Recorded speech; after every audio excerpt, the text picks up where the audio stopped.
On this episode of the Denver Bronco Roundup, we have Justin Simmons retiring. We have a lingering Bo Nix injury. And we got our draft grades. A lot to pack into one episode, but we're going to get it done. At least we're going to try. Starting on this episode right about now.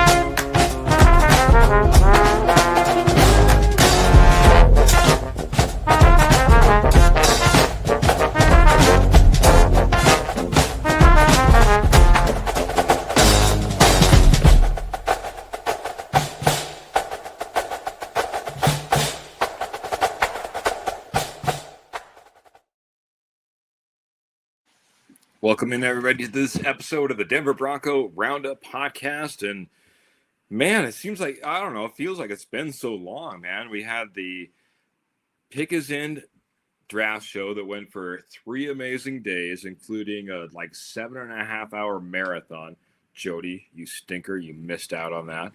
But we had 2 amazing days before that, over 3 hours worth of coverage as we covered the first couple of days. I know Kenny and Trevor have been in here doing a little bit of a recap, whether it be the mock draft, the Pick Is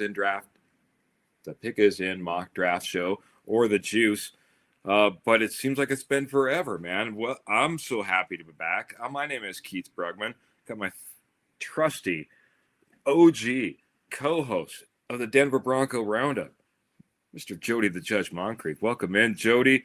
Lots to talk about tonight, man. What's up? Just excited to talk about the draft and find it funny watching people freak out over Bo Nix and just some of the stupid stuff you see in the offseason. So, I guess Jody, never unopinionated. Comes in all business. It's like, just here to talk about the draft and the stupid people and the things they say. So I think that's where we're going to get started right off the bat, man. I do get to the comments though, man. The comments are always usually popping. To those of you who may have tried to reach out to me, I was telling Jody behind the scenes, I drove like an hour and a half, 2 hours to a storage unit that I've kept for too long, cleared that sucker out, swept it all out, loaded it all up in the U-Haul trailer we had to rent, and then drove it all the way back the hour and a half. So I'm seeing comments from people like Graham, and Graham, I know that you reached out to me today, and boy, I didn't have a whole lot of time, so apologize I haven't got back to you. But our good friend Ernie Mays is the first one in saying, "Go Broncos country only." Hello, Keith and Trevor and Jody and Kenny, maybe. He doesn't know who's going to be on here. It's just going to be me and Jody tonight, man. A couple of OGs rocking the house for the Denver Bronco Roundup tonight, man. But good to see you, Ernie Mays. Thank you for coming in over on YouTube. And Mr. Graham as well. Nope. What did he say? Nope, just Keith and Jody. Yeah, just a couple of us, man. Just a couple of us. And our good friend, Mr. Michael Ronquillo, coming in saying, "Good evening, Keith and Jody.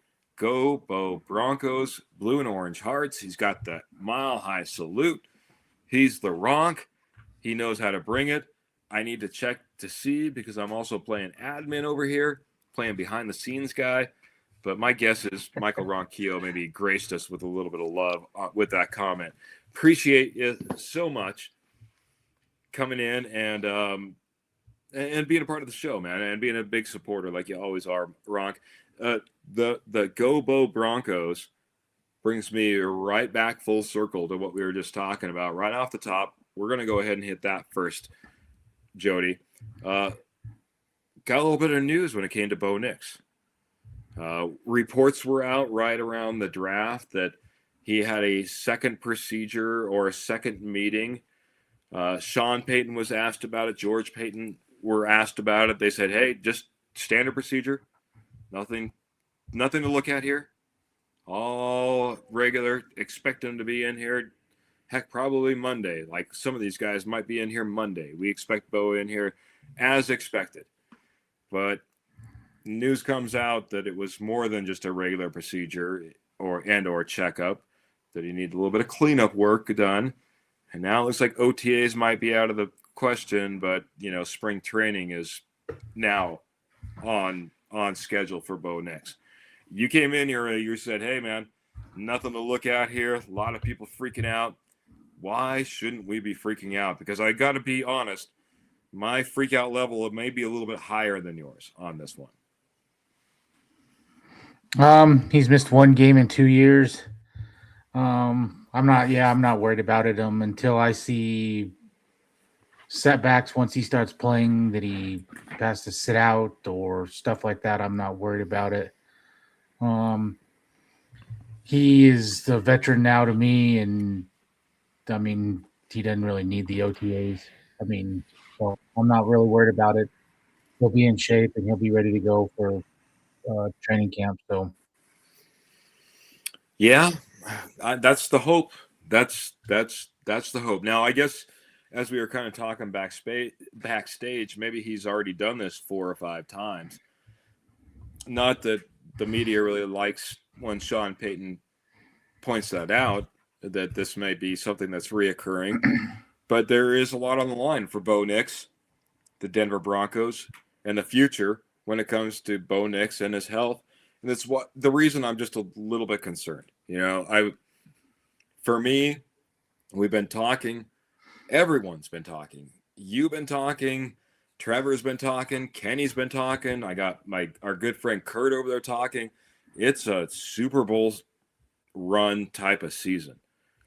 I want to eke out every single moment I possibly can, especially when it comes to your starting quarterback. So my panic meter, when it's like, "Oh no, it's just OTAs, should be just fine when it comes to training camp. Don't worry, anybody."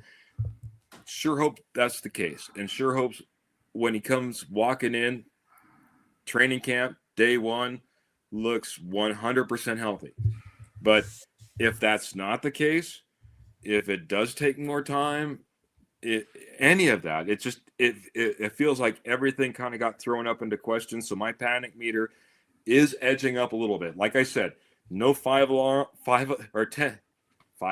fire over here for me, but I'm not going to pretend like it's nothing. At the same time, man, it's our starting quarterback.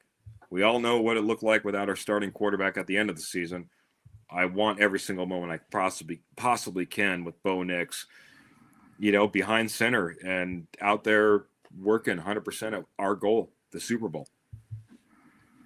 No, I agree with that. I will say one thing that's different from this year than as a rookie, he's taking all the snaps in training camp, so there's no splitting with Stidham or any of that. So he's going to get a full rep in, and I think they'll be fine. And like we said backstage, I hope this is something that maybe running isn't the second option. It's looking at wide receiver 2 and 3 and 4 before he takes off and runs. Something that we've said, Jaden Daniels has to do the same thing. He loves to run, but till he bulks up in the weight room and he gets blasted like he did last year, he's gonna have to change some things. And I mean, Bo Nix was 73, 74% passer senior year in college, and I think that's the highest ever in college, that comp percentage.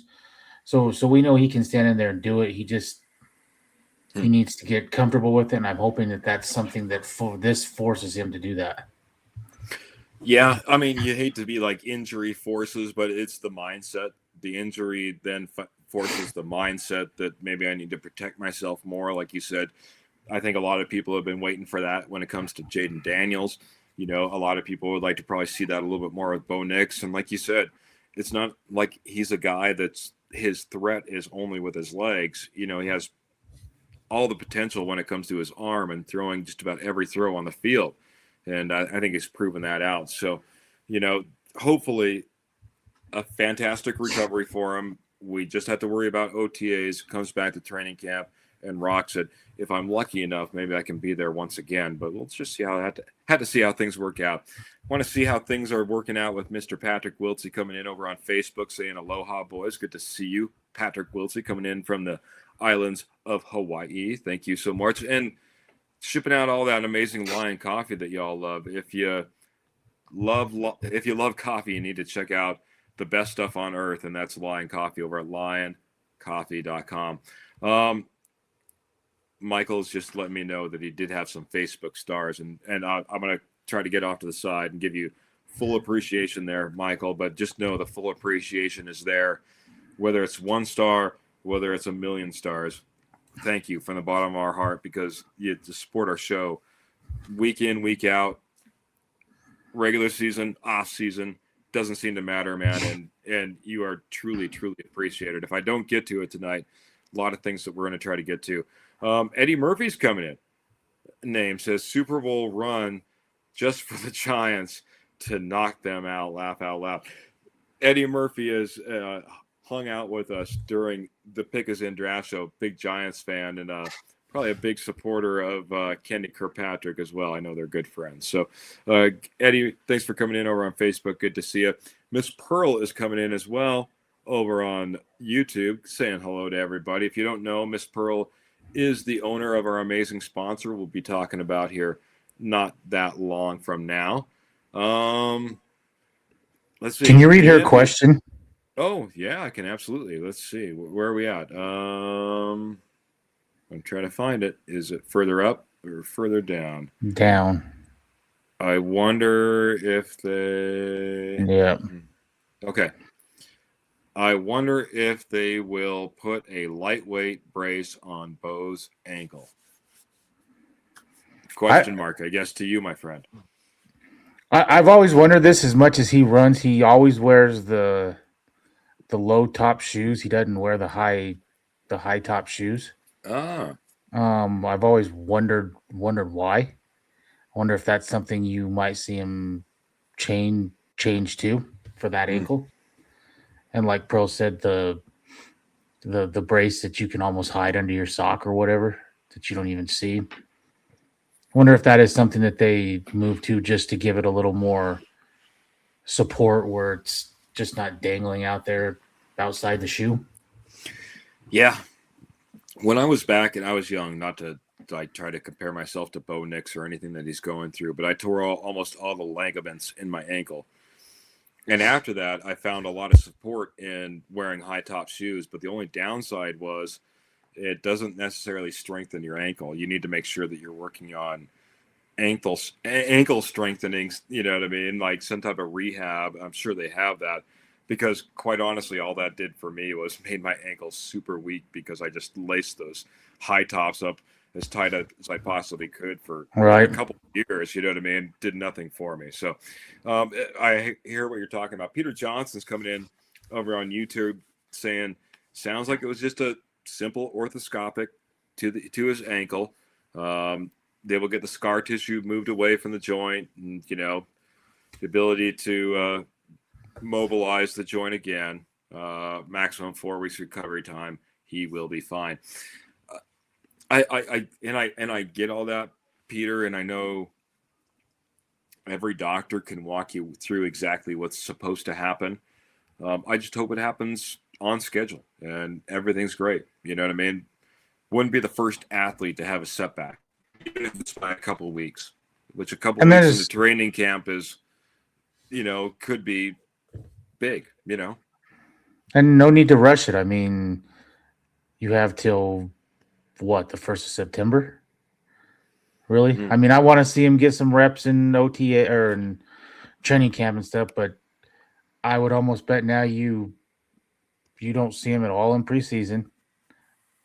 And I'd like to just see the reps, or you might see him very sparingly just to go out there and throw a deep bomb to Waddle or something like that. But there's no really need for it. He knows this system.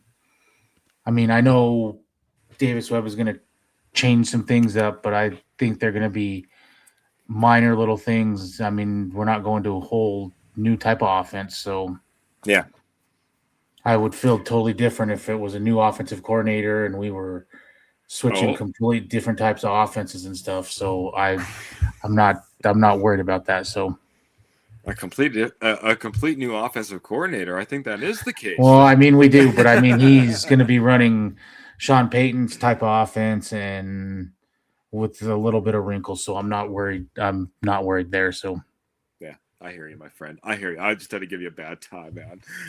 It's almost like a slip of the tongue, but like you said, it's really an extension of. I think Davis Webb has probably learned the most of how to run an NFL offense from Sean Payton. Certainly, hopefully, didn't pull too much from Nathaniel Hackett, but I digress.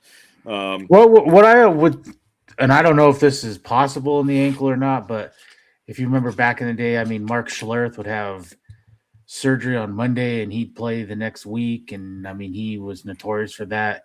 Mm-hmm. Is this something that could happen in the ankle where Bo just has where they just do little minor, I don't know.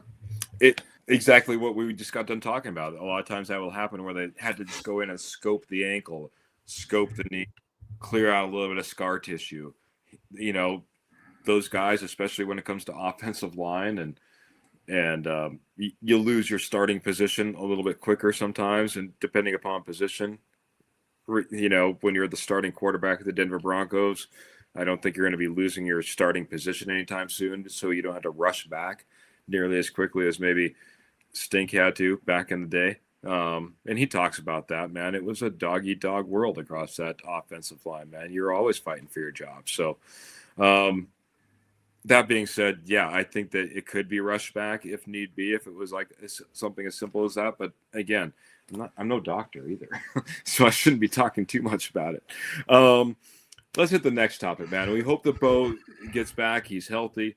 We'll keep an eye on it. I'm sure the Denver media will keep an eye on it, and we'll be reporting back as Bo continues back to be the starting quarterback for the Denver Broncos. But we also got news of a former Denver Bronco today as well, man, as it came out that the amazing, the fantastic Justin Simmons is retiring, and he retired as a Denver Bronco today, and that was pretty cool, man.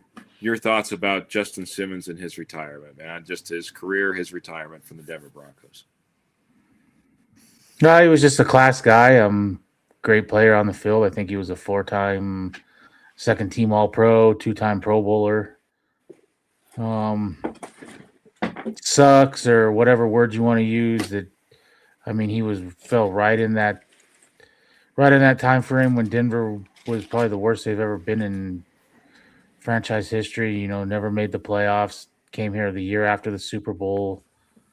And what I'd like to know, just when you listen to Simmons, I mean, he says everything like he's the type of guy you want to play for and as a leader and type of stuff. Where him and Sean Payton got crooked for them just to cut bait right away. I would love to know what went south there. I mean, I understand he was getting rid of a lot of the old, but he kept some Sutton, Bowles, to name a few. So Yeah.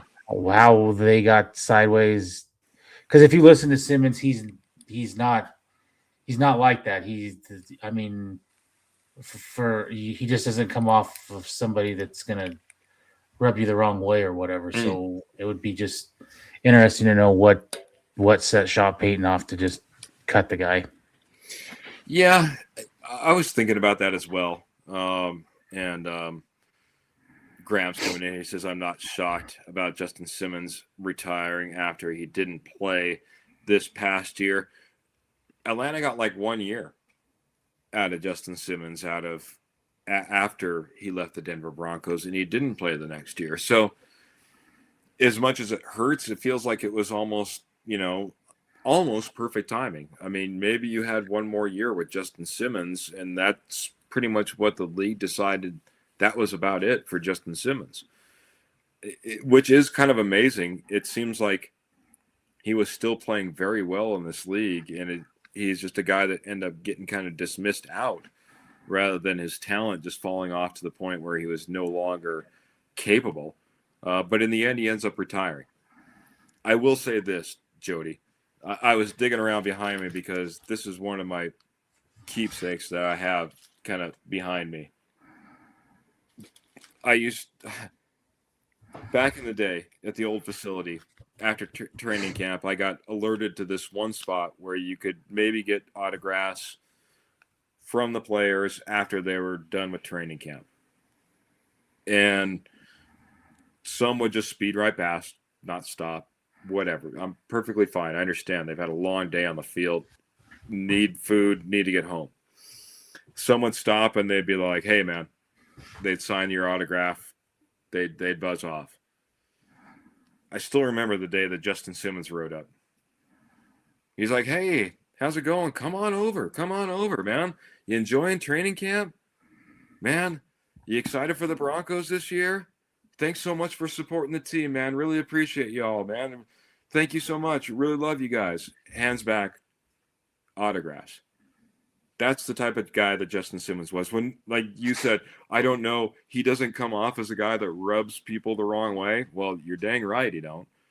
You know what I mean? He was the most compassionate, awesome interaction type of guy that you could imagine being around. And here's a guy who went to a couple of Pro Bowls, and a lot of people talked about, is he a Hall of Famer? I remember at the time that he walked away from the Broncos, and this is still the guy he was.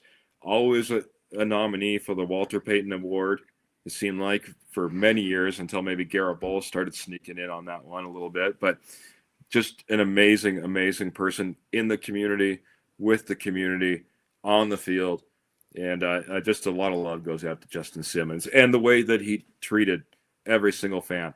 Let's face it, at the time, I'm like a 45-year-old guy with a big old long gray beard.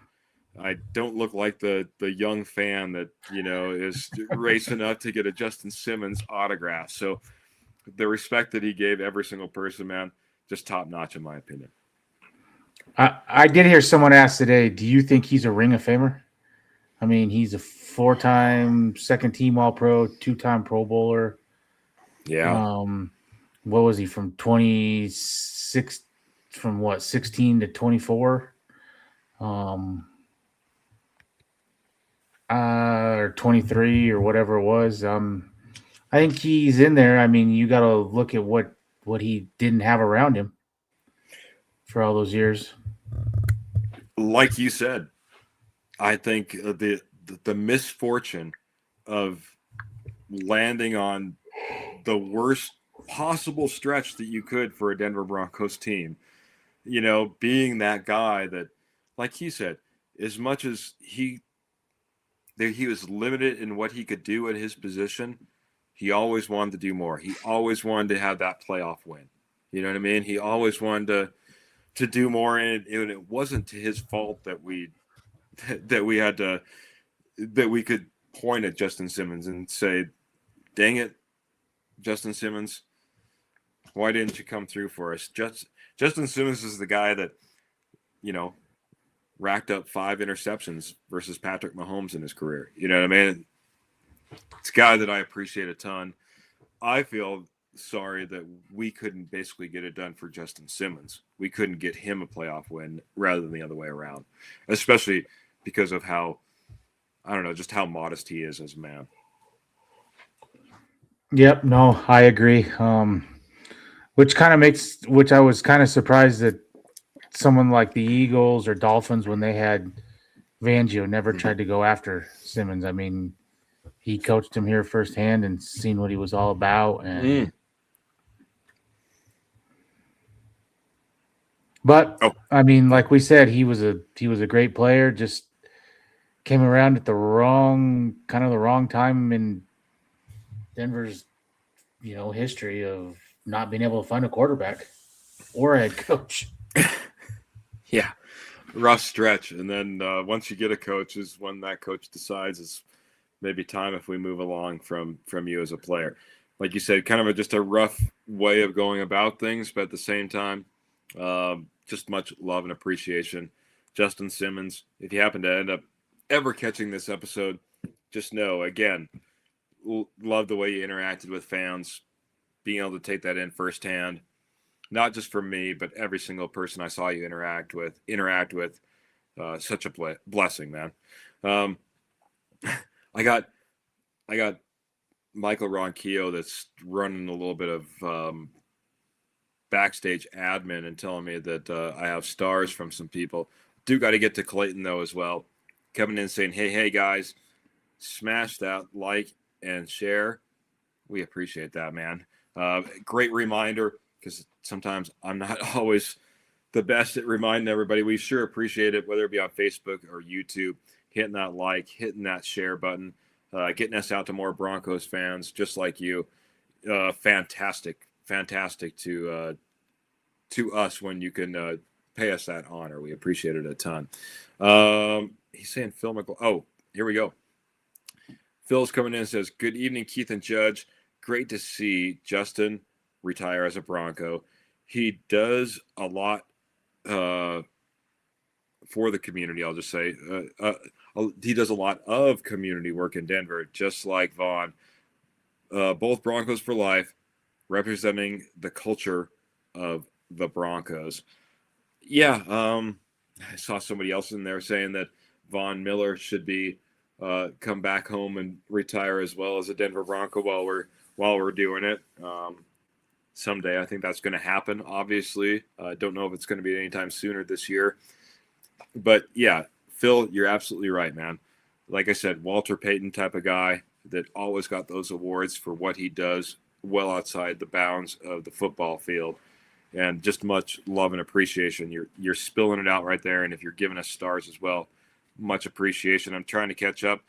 I was looking for Michael's and it didn't show up, but I did see his comment saying he had Facebook stars. So Facebook is fooling with me. I appreciate you guys keeping me up to date and keeping us honest on that as well. So I was also just looking, and it's almost time, man, because like I said, we went through 3 amazing days of a draft show.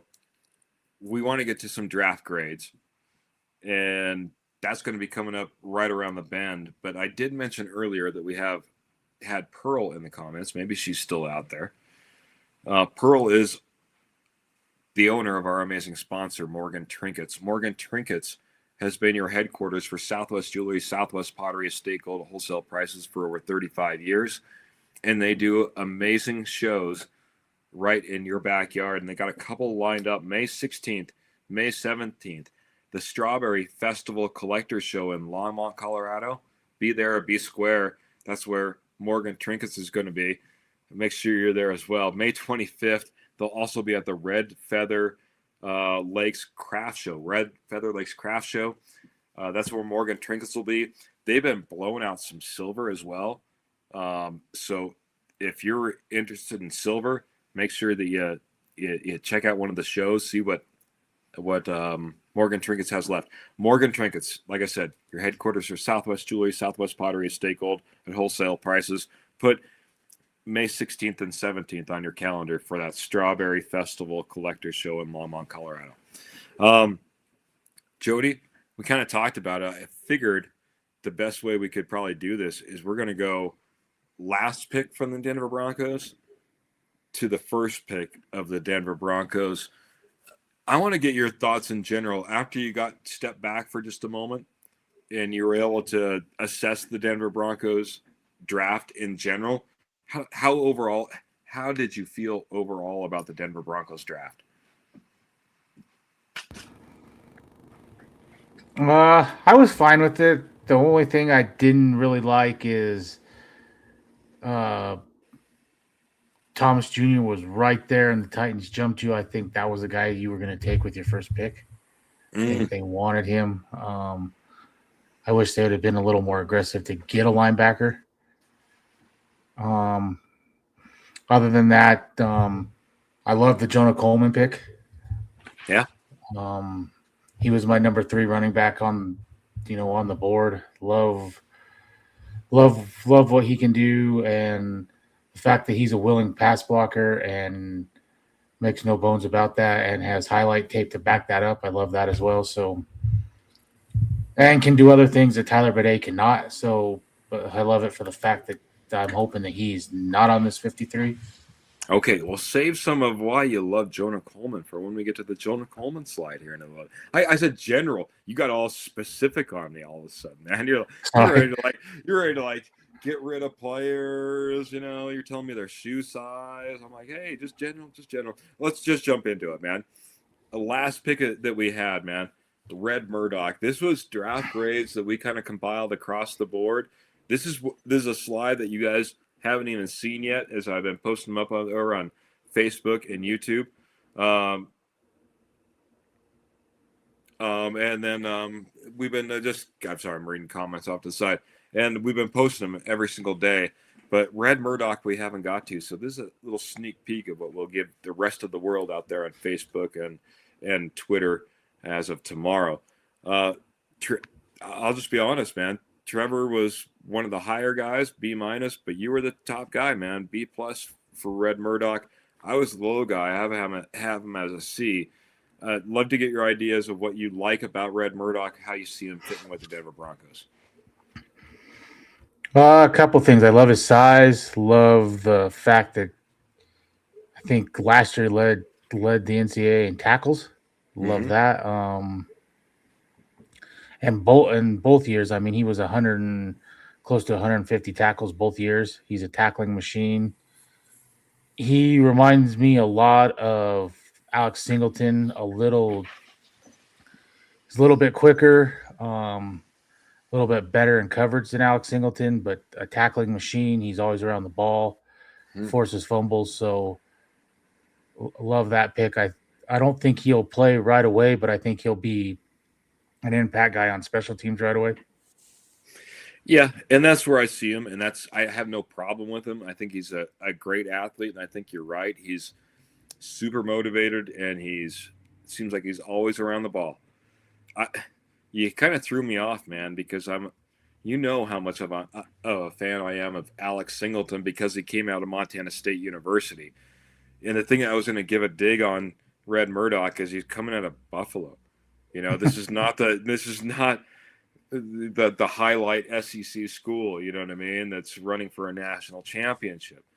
So, you kind of threw me back a little bit when you gave me the Alex Singleton, because Alex Singleton was one of those small school guys. Like you said, big tackle, big on the tackle numbers type of guy, always seems to be around the football. That was Alex Singleton. You're right, he might be a little bit better when it comes to coverage. I just think he has a fairly long path to get there. You know what I mean? And that jump from a small school to a large school is scaring me. But now you got me less scared a little bit when you start throwing around Alex Singleton. Maybe he can take that similar path, but it is an unexpected path what Alex Singleton was able to do. I mean, same thing Alex Singleton did. I mean, he was a special teams ace, and even when he came to Denver, it was special teams, and he kind of played his way into that position, and then hasn't given it up since. Yeah. It's you never know the trajectory. I'm trying to be honest with myself. I'll be honest. As we go through these grades, you'll see that I think none of us really hated many of these picks, and this was probably one of my lowest grades that I did put out there. Again, don't mind the fact that we actually had to go in there and kind of fill that spot a little bit, right? And Red Murdoch hopefully can be that guy. It's just the small school to big school jump is my biggest concern. Are those numbers? Can those numbers be played out over, in a big jump to the NFL? Red Murdoch gets a B+ as a player, and the development upside that we have. Special teams and packages to start. Broncos get an A for getting him at 257. Excited to see him work with the secondary to improve his coverage. As we have elite talent to learn from. Glenn Ashley, who welcome, Glenn, and thank you so much for your comment, man. If y'all don't know, he came in last day of the Pick Us In draft show. Actually hung out with us right through to the very end and hung out longer than I think we anticipated. So thanks, Glenn, for coming in there and learn that Glenn really knows his stuff. So we might hear and see more of Glenn in the near future. Glenn, thanks so much for the comments. New glasses should be on the way soon, and I'll be able to read your comments all a lot better, so I'm not like stumbling over myself. It'll be interesting to see exactly what Glenn Murdoch's able to do for us, man. But let me get this next slide. And I agree with Glenn at A+ getting him at 257. I had him as a 5th round grade.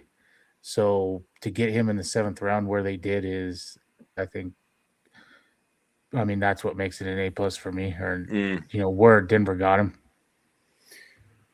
That is fair. Yeah. Honestly, I was kind of surprised at the quality of players that we were kind of pulling out at near the end of the draft, man. I was pleasantly surprised.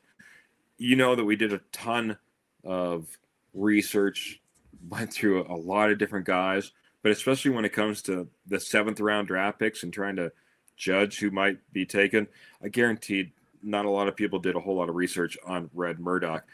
Did you do any research on Dallin Bentley, Jody, tight end out of Utah? Because this was another late round draft pick of the Denver Broncos, and obviously you don't feel too bad about him. You have a B- for him. This is my high grade, though. I'll talk about that in a second. What do you like about Dallin Bentley? How do you think he fits the Denver Broncos? He's the prototypical Sean Payton tight end. He can block and catch. So I think down the line, he's an Adam Troutman replacement with much more upside than Adam Troutman. Yeah, I like his skills. Like I said, he's the all around round tight end, block and receiving that Sean Payton likes. And the University of Utah, the Utah Utes have been an absolute go-to place for the Denver Broncos as of lately, man. They have, I don't know what scouting they have or why they're so dialed into the Utes, but it's certainly a place that they've been locked into, and that almost makes me feel better. When you're evaluating that talent year after year, and you continue to be able to go to that well in a certain regard, that gives me a little bit of comfort. I just think that you got your eyes locked in on these guys all the time. So obviously they see something that they like. I see something that I like as well, man. I think this guy is the next step. Like you said, it is the replacement for an Adam Troutman. He can play in line, but his hands outside of the pocket, I don't disregard, man. If you look at this guy's highlight reel, man, he's digging him off the turf. He's catching him at the highest point possible. He's tiptoeing the sidelines to get his feet in bounds on a lot of these passes. I really love the upside of Dallin Bentley. And when you try to compare him to someone like Caleb Lohner from just a year ago, there is no comparison. This is the guy from Utah that you really wanted as far as a tight end in my concern. I can't wait to see what he'll be able to be, what he'll be capable of. It just might be a long kind of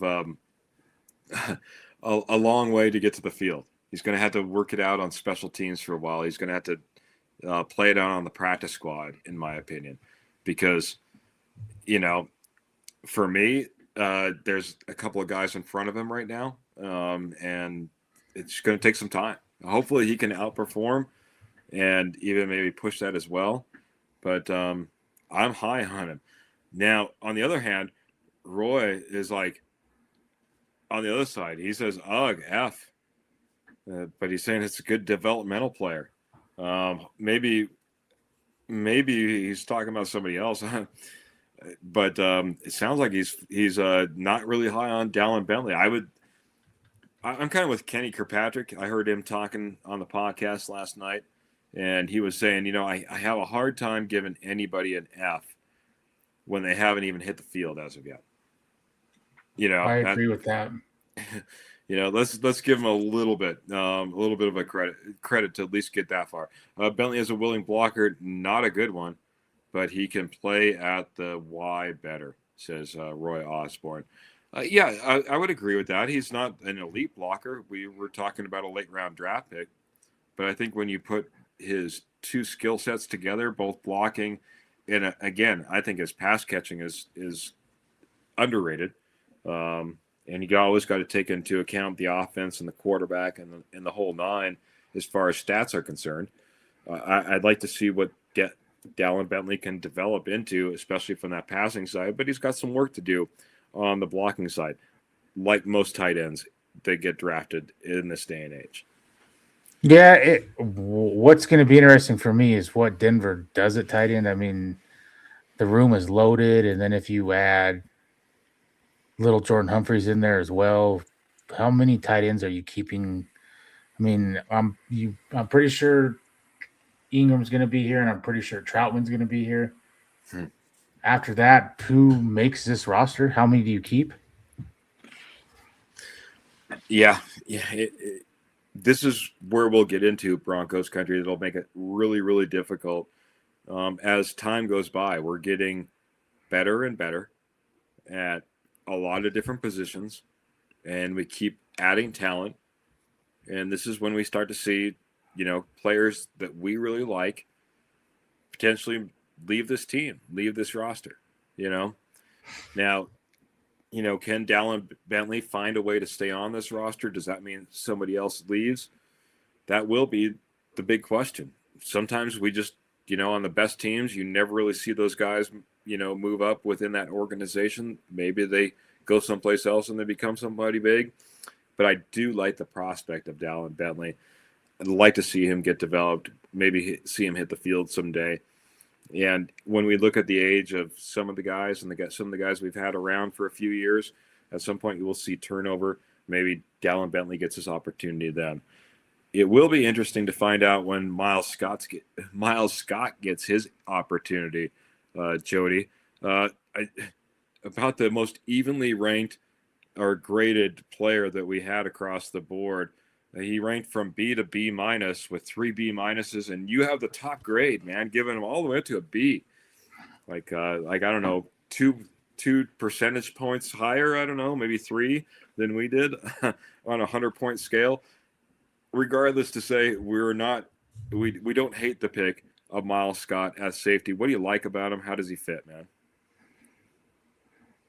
I think he fits right into that PJ Locke role. I think he'll battle Devon Keys for that third safety. He's going to be a special teams guy. He's got good ball coverage skills. And it was a need Denver needed. So the way the board fell and they weren't able to get one, in the first couple rounds, I like what they got with him. I think he can develop possibly even next year. I think he is in that same molding to be a starter as Pat Bryan is. Work him in, and eventually he can take over for like Brandon Jones or somebody. Because you're going to need these rookie guys on contracts, like we've talked about before. If Bo Nix has another great season and that ankle stays healthy and stuff, he's getting 50 or 60. I mean, that's just the going rate, and that is what it is. So you're gonna have to hit on the draft and have these guys on rookie deals. Agreed. Like I said, the turnover is going to have to happen at some point. You'll have to get younger players to take the field as well. And you look for opportunities to do that sooner rather than later. And maybe safety is that spot. Miles Scott might have that opportunity to get out there and start playing. Phil comes in. He does have a question. He says, or it does have a comment. And he's just helping out the show. And he's helping out the show by giving us 100 stars as well. And thanks, Michael, for queuing that up for me as well. He brings up this great point. He says, you got to remember that Peyton has a relationship with Kyle Whittingham former head coach of the Utes. Now he's, of course, the coaching Michigan. He's dropping 100 stars, keeping us all up to speed on how all those relationships work behind the scene and how the ins and outs sometimes work in order to get you a guy like Dallin Bentley. But when it comes to Miles Scott, man, the thing I like is I think he does have the ability to do what the Denver Broncos want, and that's be able to play both strong safety and free safety if needed. I like his range and ability. Those guys play back and forth sometimes. He's pretty dang tenacious when it comes to going after the ball. The only thing, and the reason I wasn't more in line with you, maybe getting him up to a B, B plus, A minus even, is a 4.6 speed, not the most elite speed. You know what I mean? Now, don't get me wrong. Safeties don't have to be super, super rangy and fast. We're not talking about corners. We're not talking about wide receivers. We're not talking about a running back. But as far as the numbers are on paper, maybe just a tad bit slower. And we all know that sometimes that closing speed when it comes to safety is just a necessity, right? So that's the one thing that holds me back until I see him a little bit more on the NFL field, playing against NFL athletes and see what that speed looks like on that type of field, not just a college field. I'll be a little bit reserved. I'm going back with a B minus. But I love the athletes. I love the athlete. Love how he fits on this roster because I was begging for a safety at some point during this draft. And so Miles Scott ends up filling the spot late rounds. And I don't feel like this is a guy that can't come out there and potentially compete. No, I agree. And just remember another Illinois guy that we drafted last year, slowest wide receiver at the combine. And, when he got on the field, he made plays. So I think that's what you'll see from Miles Scott, instincts more than speed. I mean, you can make up for bad angles and different things with speed where technique and, that type of stuff can make up for lack of speed. You're absolutely right, and that's why I said I need to see it on the field, what it looks like on the field. If those instincts are there and you can make up for the lack of speed, all the better, man. All the better. I think that's sometimes in that regard I'd almost take the instinct over the speed, and I think most coaches would probably feel the same way. It'll be interesting to see Miles Scott, man, but. This is a guy. This next guy, as we're rolling right through, man. I think we're going to make it, but we're going to be on the cusp here, my friend. This is a guy I think a lot of people are interested in seeing. Best grades, I think, across the board of any particular player when it came to Trevor, Keith, Jody, and Kenny. All personalities you can see here on the Rocky Mountain Sports Network. We do the Denver Bronco Roundup podcast here on Wednesday nights, and Jody, you had Justin Jolly coming in with an A minus, just like myself, man. A lot of things to love about Justin Jolly. What do you love about him? How do you think he fits this Denver Broncos roster? He's a converted wide receiver. He's got great hands. Runs good routes. Big. He goes up. He can make contested catches. Love everything that he does when it comes to that. I don't really care that he's not the most willing blocker or whatever. Neither is Evan Ingram. Neither was Jimmy Graham. And those, Jimmy Graham for sure. And he flourished under Sean Payton. So he's got, great ball skills when it comes to that and route running. So they'll develop the blocking and get him in line with that. But, I mean, if Evan Ingram's your number one tight end and doesn't block, I mean, then I'm fine. This guy can do the same thing. So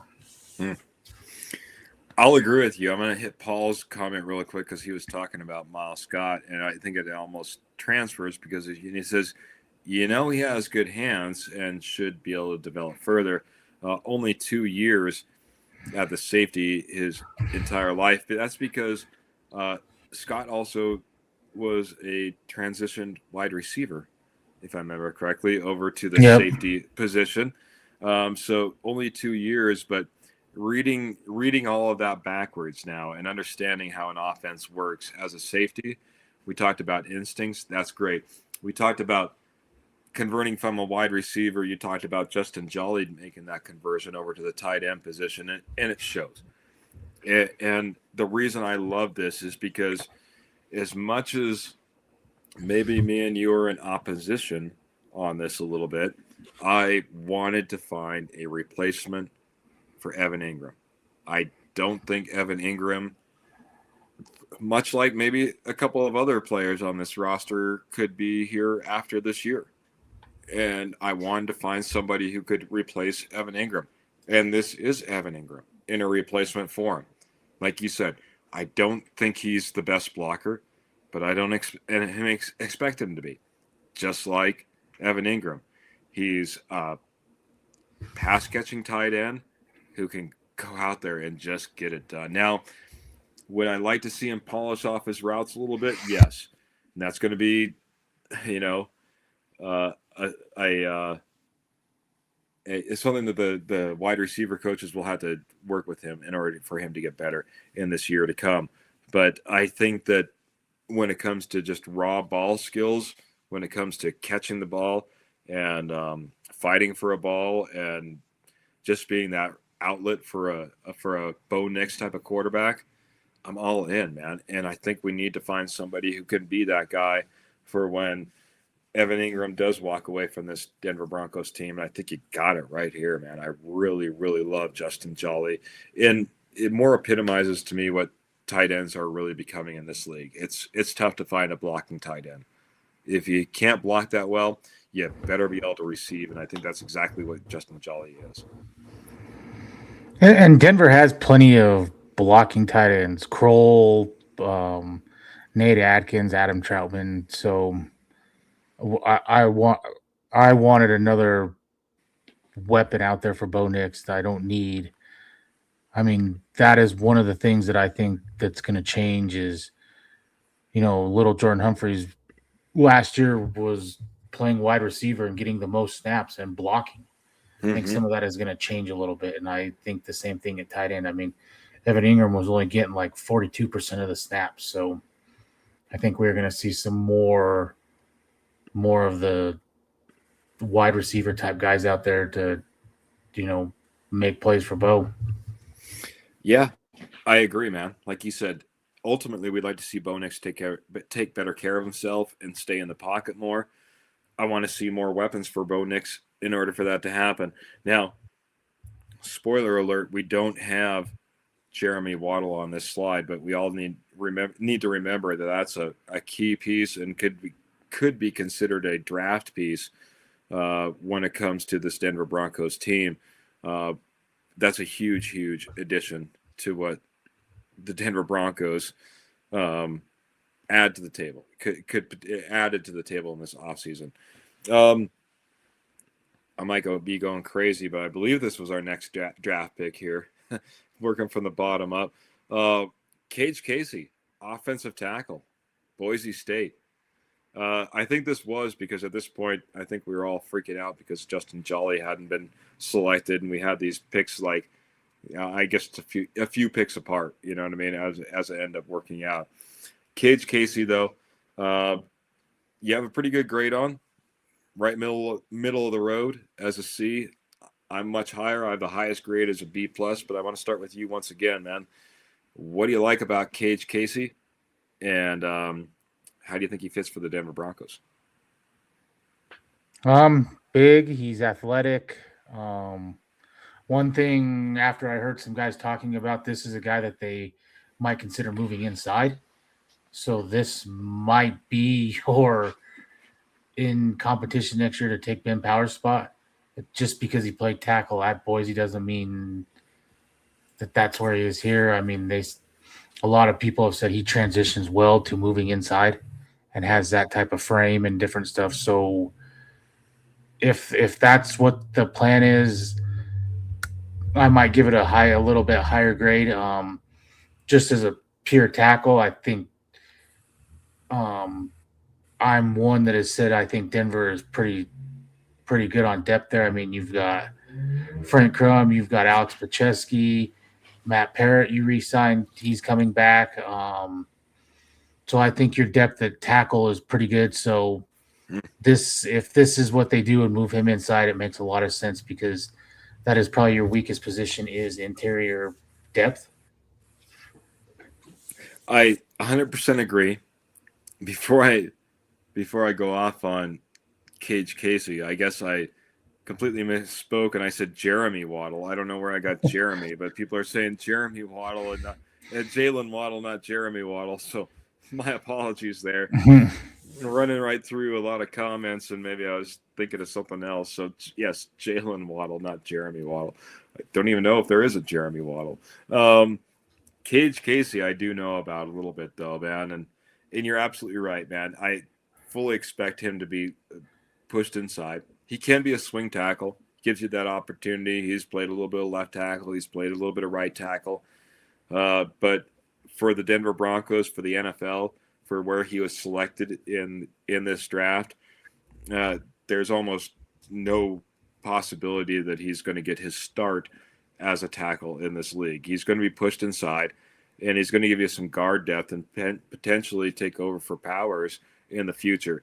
I liked his hand play. I like his ability to run block. I like his ability to pass block. The only thing is as a tackle, he doesn't have the size necessarily for one thing, and then he doesn't always hold the edge all that great. So if you slide him to the inside, that takes care of a few of those issues right there. So for me, I like the potential of him. Now, this is the opposite of what I just got done saying. I said, I didn't like the Buffalo kid necessarily because he's a small school kid. Boise State will have to go ahead and jump up a little bit of a level, in my opinion, in order to compete at the NFL level. So that's the only reason I probably don't have him ranked any higher than the highest grade on the report card here as a B+. So, TW's coming in and says for Cage, I go a B. Looks like. So TW, thanks for being part of the podcast, being part of the posse, coming in here, sharing your opinions. Pearl, there was a question of earlier, if you had to choose between Evan Ingram and Little Jordan Humphreys, which way would you go? And Little Jordan Humphreys might go as far as Pearl's concerned. I think that I'd have to also agree with that. Would you go any different? Would you let go of Evan Ingram or Little Jordan Humphreys if it came right down to it right now? I think what you've seen last year, if it was just player for player, I'd probably go Evan Ingram, but Evan Ingram has such a big cap hit that it doesn't really make sense to let him go. Yeah, that's fair. That's fair. Wow. Denver just used him more, in my opinion. Look what he did in the Buffalo game. He should have had 2 touchdowns. Bo Nix was, going his way. So I agree. And for whatever reason, that is Sean Payton's guy. As soon as the Giants released him, I think Sean Payton knew that he screwed up, and they snatched him right back. Yeah, like no time. Some guys that might be, this guy might get snatched up on our fantasy football show that we'll be having rolling out. Trevor and Kenny have been talking a little bit about that, man. Got to get to the last one, man. I can't believe it. I think we're there. We've made it.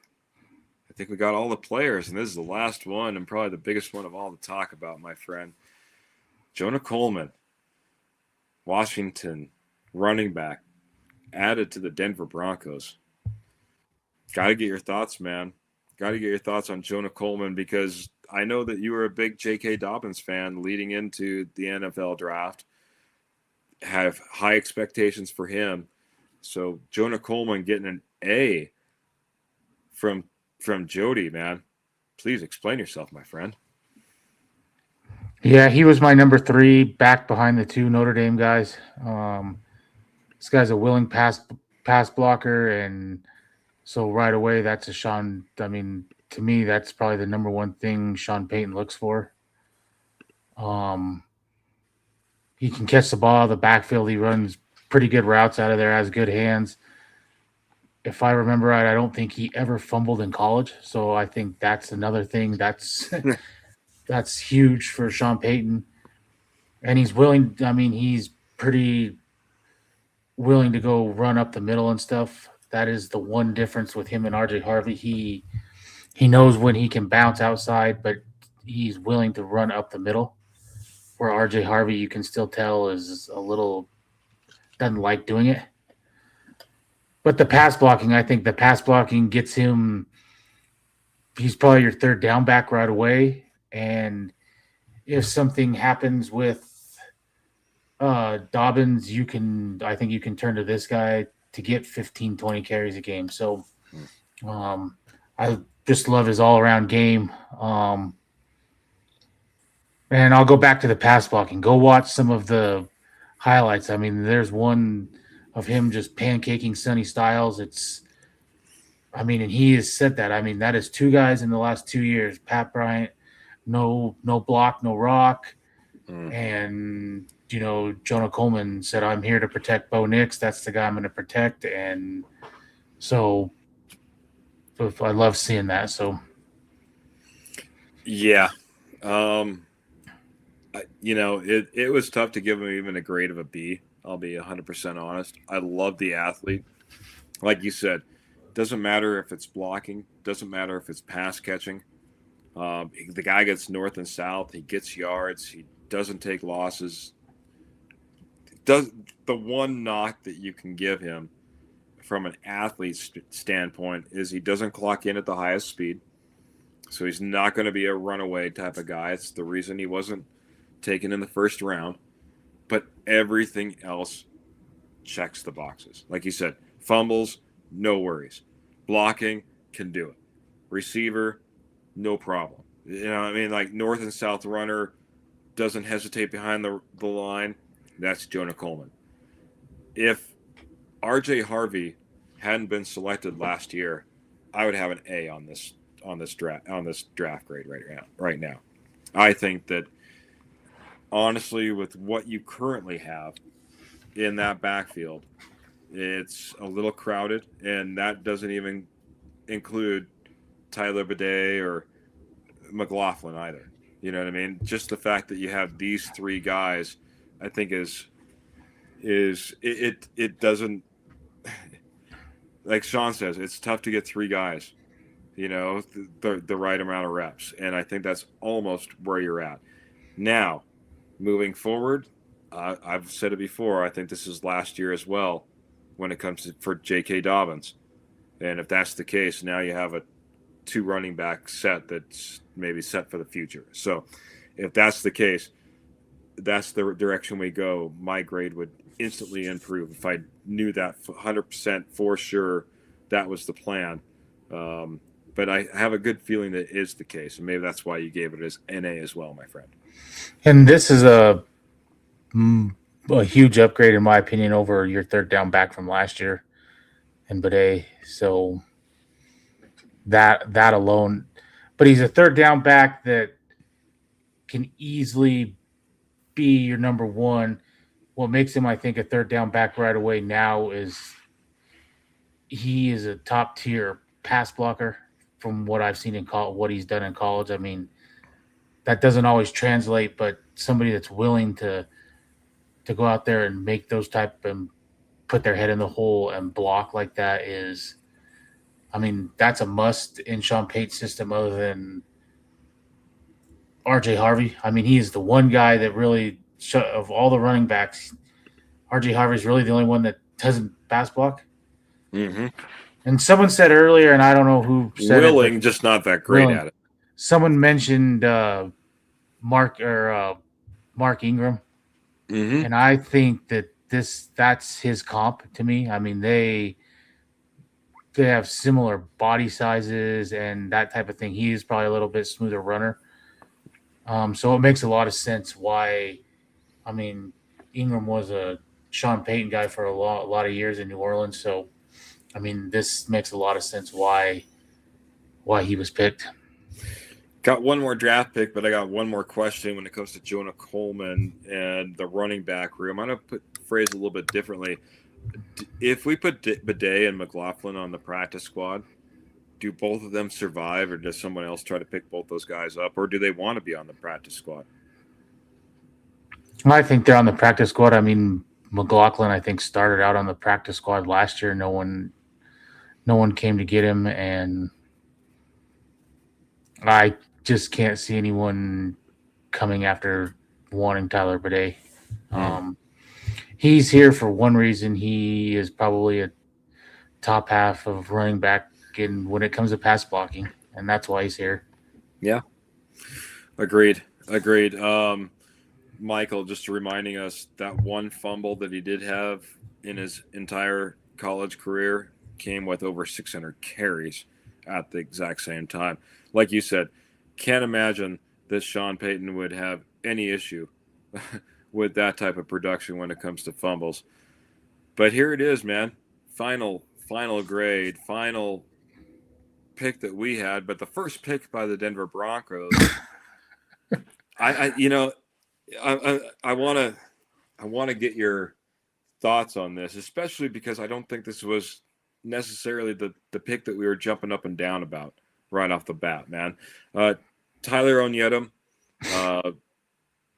tell me your thoughts, what you like about him now that you've got to maybe sit back, watch a little bit of tape on him, and how do you think he fits with this Denver Broncos team?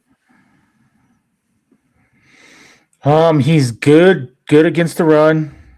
He needs to develop some more pass rushing skills. But I have said I think he's more here for the run. Denver has guys that, elite. Zach Allen's elite. DJ Williams can get after the passer. Malcolm Roach can get after the passer. They have D linemen that can get after the passer. I think this is a pick. I mean, they watched Cook run all over him in the playoff game, and that's 2 years in a row. And I think Sean Payton was just fed up with that. Mm-hmm. It's the one thing that holds this defense back from being probably considered top 5 all time. I mean, they do a lot of things well, but it's not stopped the run at times. I mean, we've seen it in the Packers game. Josh Jacobs kind of went off on him. We've seen it at different times. So I think that's why he's here. And while he's stopping the run, he can develop some pass rushing skills.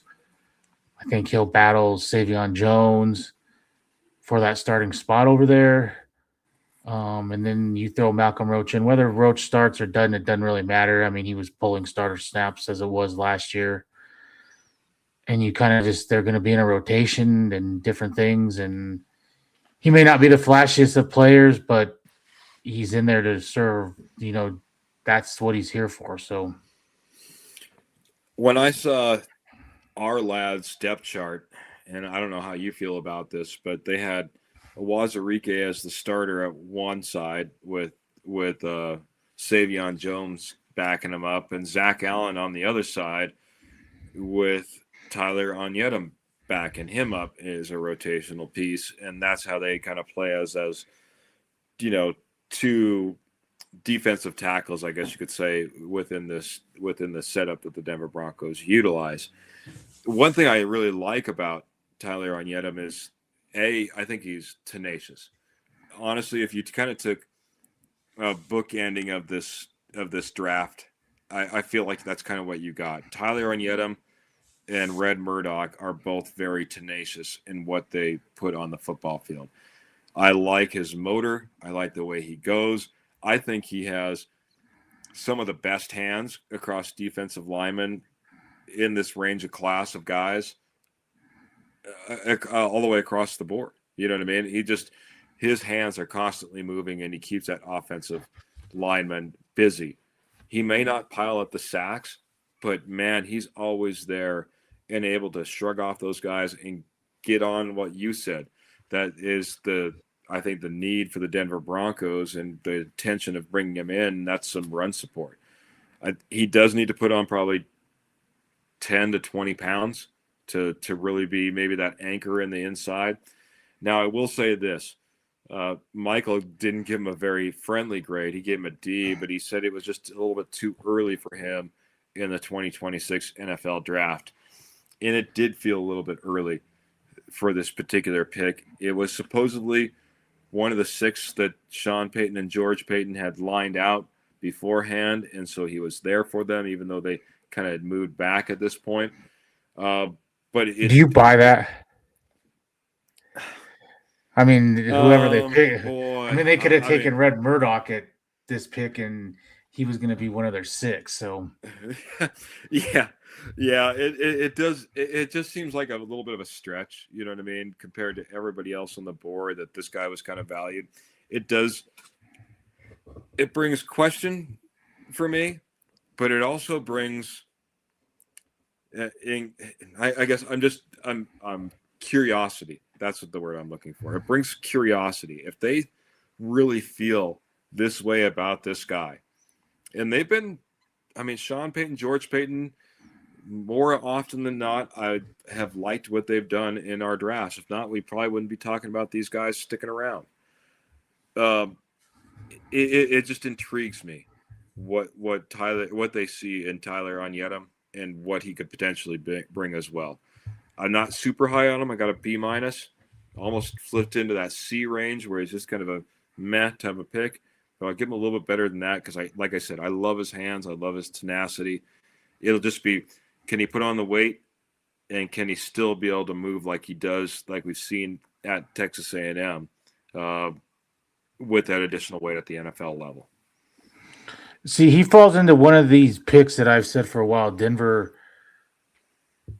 if there's a guy there that is there when you're picking, take him.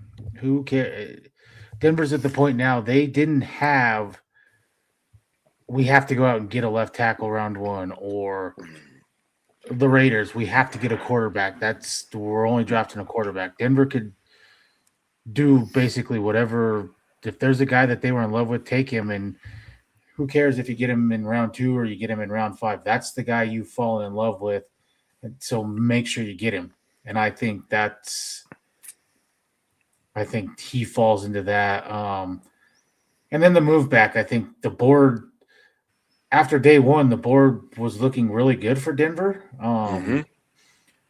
But about late 40s, early 50s, there was just a run of guys that we said, Trotter and Hill and all these different players just started coming off the board that we said, Stowers and McNeil Warren and all these guys just started coming off the board that we said would fit right where that we think that we're on the six guys.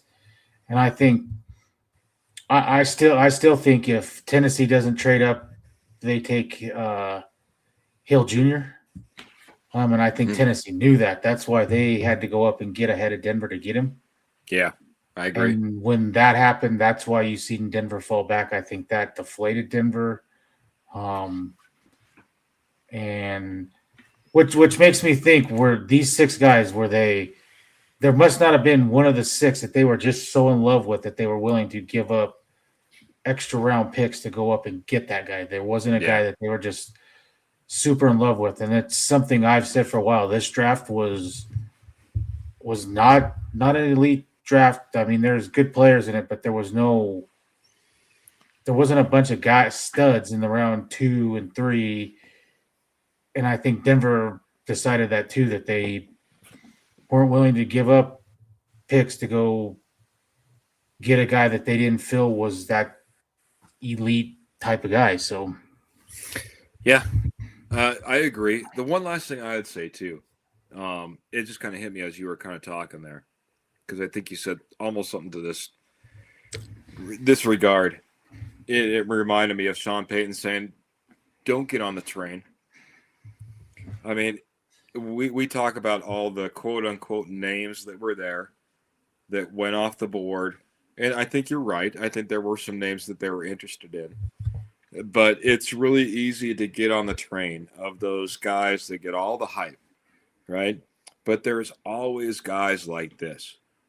There's guys like this in every single draft that everyone's like, didn't see this guy coming, holy cow, man, they got that diamond in the rough. I mean, this is the Denver Broncos' first pick.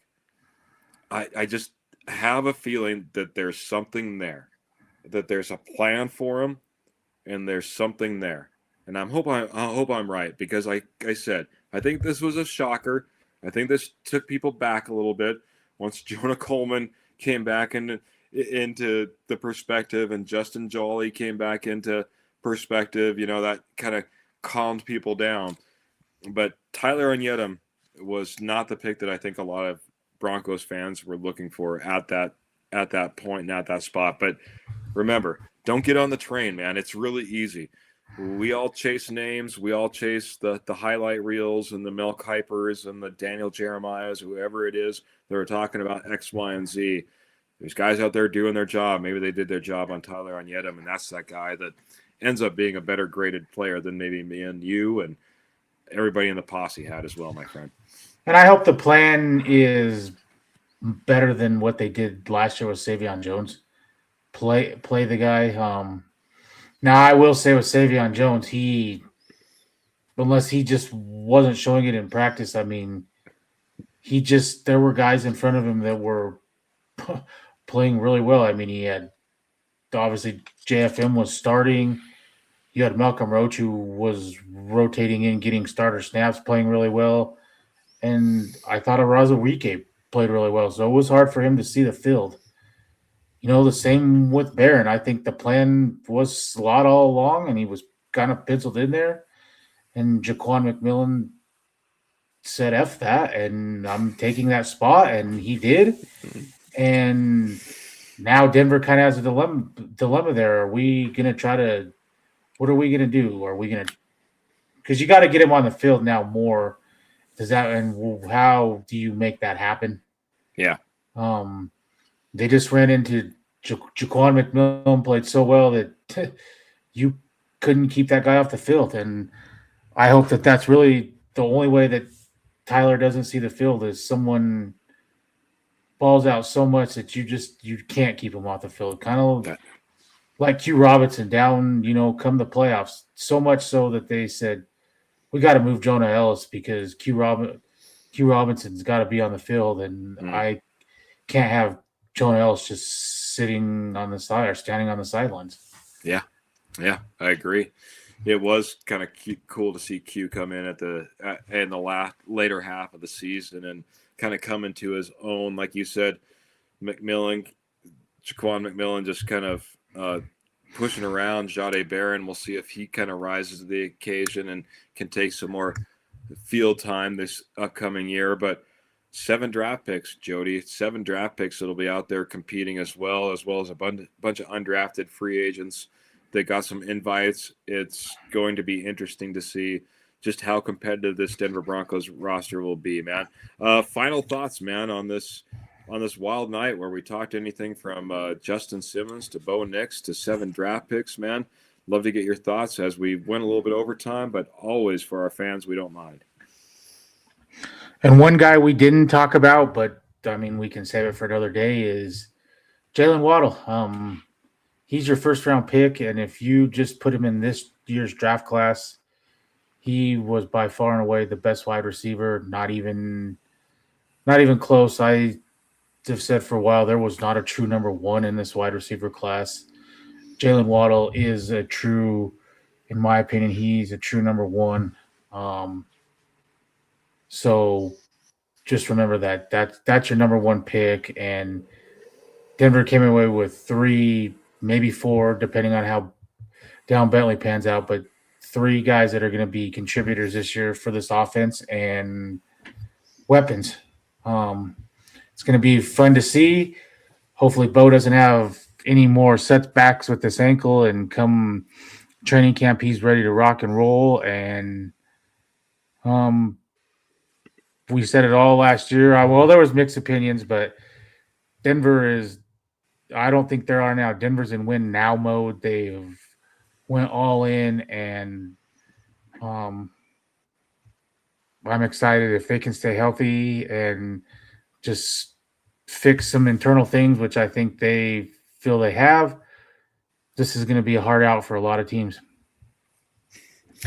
I agree, man. The competition should be fantastic. Love the infusion of this young talent that they brought into this Denver Broncos team. There'll be places where there'll be maybe quicker opportunities than others, but I think you pointed out best. I mean, I know he wasn't a rookie, but Jaquan McMillan is exactly what Sean Payton, talks about and continues to preach to his staff year after year. It doesn't matter how you get here, it's how you perform. And Jaquan McMillan, that meant that you took the first pick that the Denver Broncos had in Jahdae Barron and basically put him on the bench. And he earned that position, rightfully so. We'll see how many of these 7 picks rightfully get their chance. Hats off to Justin Simmons on a fantastic career as a Denver Bronco. Congratulations on your retirement. A mile-high salute to you, my friend. And Bo Nix, get healthy, my friend. Get healthy, man. That's all we want is a great, healthy QB1 quarterbacking this Denver Broncos team once again to an AFC championship in which you partake in, my friend. To all the posse members who came in, including those like Phil and Ronk, who helped me out not only by giving us stars, but also by reporting the stars. We appreciate you. For guys like everybody, TW and Peter and Ernie Mays and just all of our friends that have come in throughout the evening.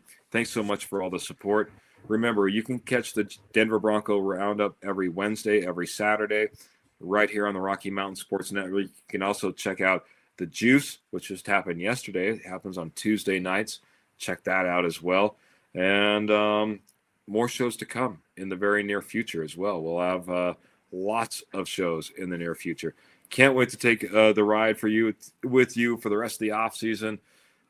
Make sure you like, share, and subscribe. But before we get out of here, like we always do. Not to interrupt, but Phil just asked, with Bo set back, do we bring in a vet quarterback? And he had 50 stars. So I wanted to add that before the end of the show. We had a little bit of a debate on this. Go ahead, my friend.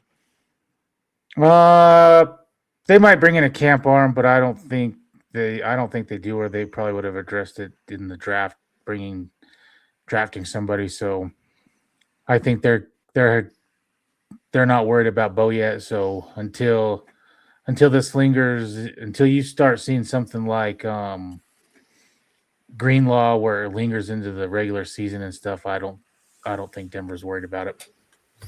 Yeah, and to answer your question as well, Phil, I think it is a time thing. Like, I think becomes a time frame where you could see the Denver Broncos add a veteran quarterback, but that could be a little bit later as things kind of sift out and shift out.